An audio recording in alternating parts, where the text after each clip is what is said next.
Well, hey there, newbies, neophytes, and really all witches and pagans of varying levels of experience. It's me, your boy Shane, and I'm back today with another video of more advice for you beginners who are just setting out on your path.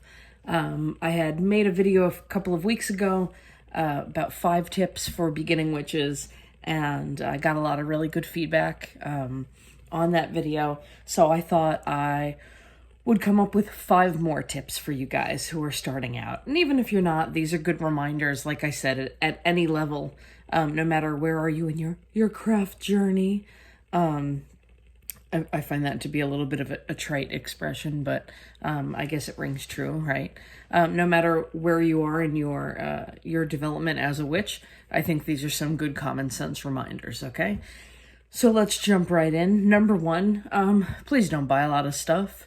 And I say this from personal experience.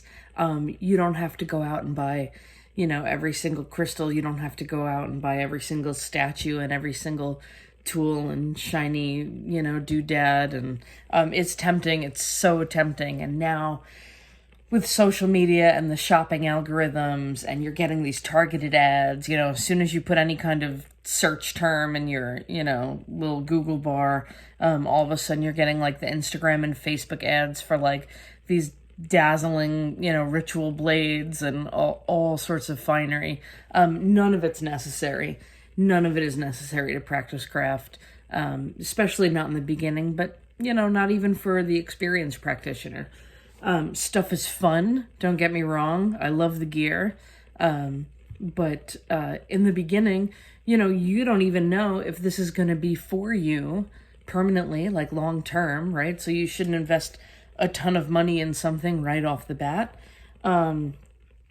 There's a lot of people have made either videos or articles or blogs about inexpensive ways to practice the craft and inexpensive ways to buy, witchy supplies, and probably far better than I ever could, far more, thoroughly. So, I'll defer back to that expertise, but, it's not about the stuff, as fun as the stuff is. You can indulge in 1 or 2 things here or there, but, a lot of things you can make do on substitutions, right? Like clear quartz can really stand in as an all-purpose crystal for any other stone if you don't have the stone that you need for a specific goal in mind, right? A white candle can stand in and substitute for any other color candle if you don't have the one that you need for some specific working. And like I said, there are so many resources that break that kind of thing down for you. And plus, I've seen so many good YouTube videos and vlogs about like, witchy shopping at the dollar store and Walmart and stuff like that. So, don't feel like you need to run out and drop hundreds of dollars right away. Again, speaking from personal experience. So learn from my mistakes, kids. Tip number 2, I would say really get solid in your fundamentals. So things like visualization, grounding, centering, and cleansing, and meditation. You want to, a lot of magical techniques will talk about like, visualizing an outcome that you desire. And you really have to, start small with exercises, like visualizing an orange, visualizing an apple, visualizing a sunset, like just building up that skill set until you get really, really solid in that fundamental skill. Grounding yourself, when your energy is kind of like all over the map and you really need to like, quiet your inner being and be present and be here now in this moment, and be centered. Things like cleansing yourself, cleansing your energy field, cleansing your home, quieting the mind. These are fundamentals that are really going to help you in the long run. They help you now, they help you later.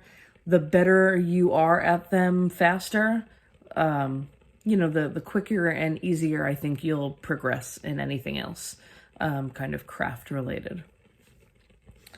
My 3rd tip is to learn a form of divination. Any form, any kind of divination, it doesn't matter. I'm partial to tarot because Tarot is such a complete system in and of itself. In fact, you could argue it's multiple systems. And tarot gives you so much information that you really could just learn tarot and never delve into any other method of divination ever again. But it doesn't have to be tarot. If you are not drawn to tarot as a practice, if it does nothing for you, if it leaves you cold, don't worry about it. You can choose a different method. You can choose, runes or, there are so many methods out there.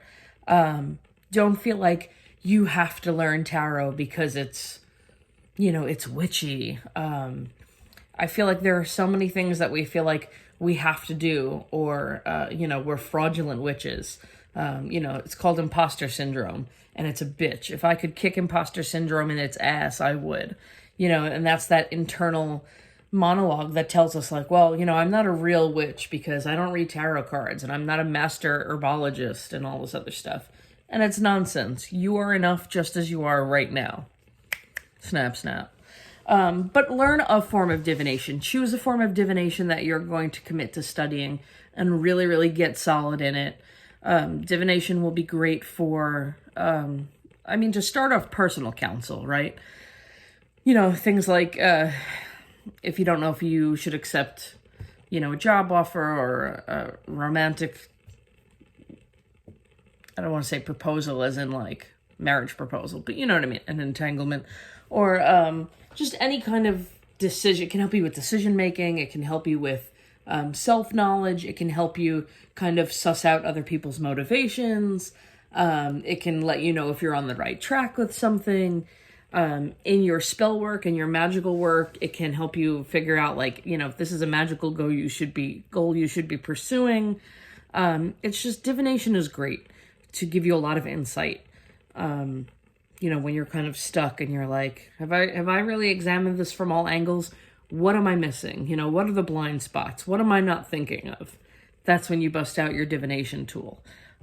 So at any point, like I said, during your craft journey, but especially in the beginning, learn a form of divination for sure.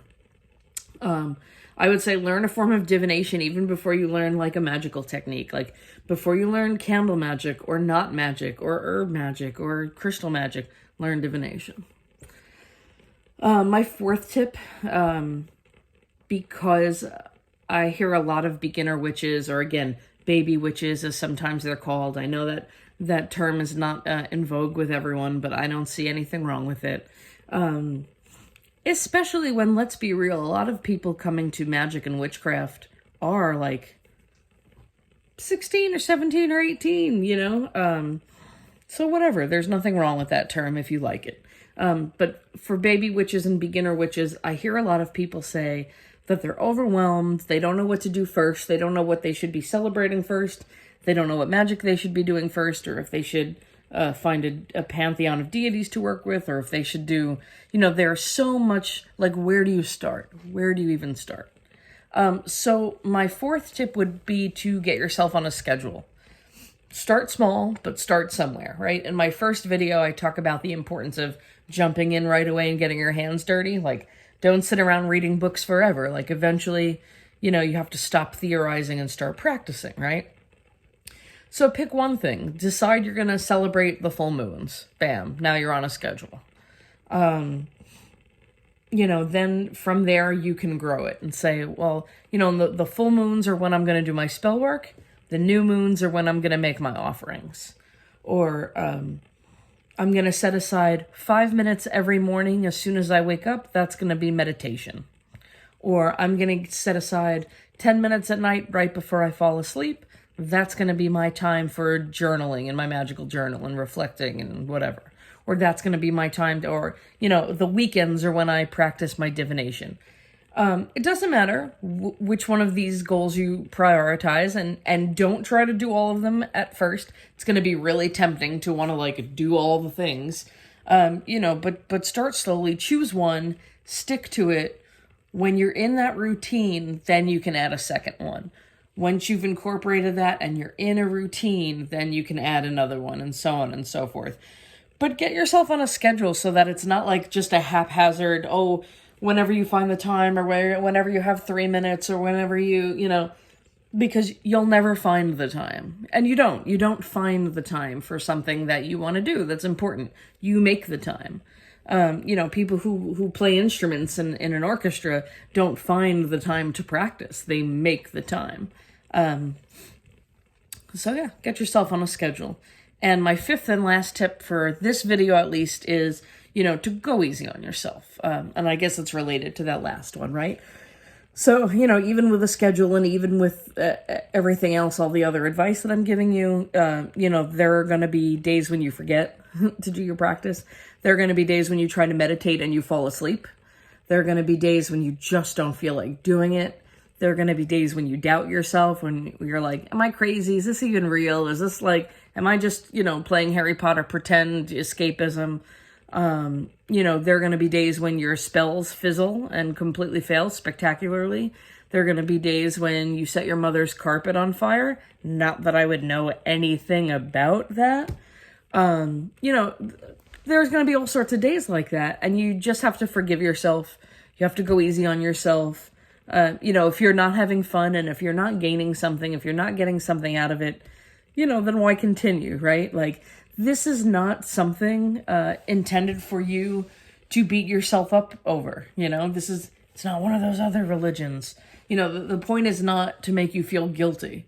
It's not to make you feel like you're not doing enough, or that you aren't being enough, that you aren't, that is completely antithetical to the point of practicing the craft. Because you absolutely are enough. And whatever small thing you do, you are doing enough. So just be gentle with yourself.